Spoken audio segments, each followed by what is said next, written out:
Imagine a trance festival. Lots of people from all over the country are coming to dance. People of freedom, people of peace, people of love. Everyone is here. And then the party starts.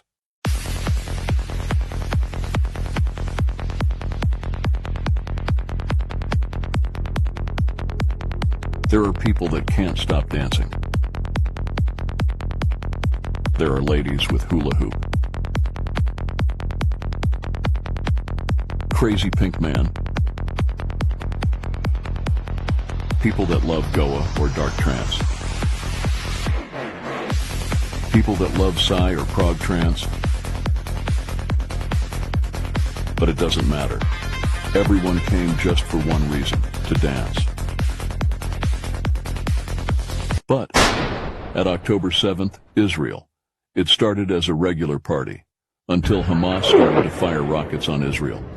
They broke the separation fence, came with their cars to the party, killed, raped, and kidnapped more than 250 innocent people that just came to dance and celebrate freedom.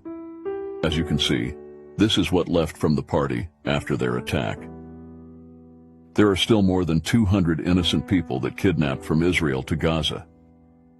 There are kids, old people, ladies, sick people, and men. They just want to go home, kiss their family, and go to sleep at their bed. They done nothing wrong. Bring them home, now.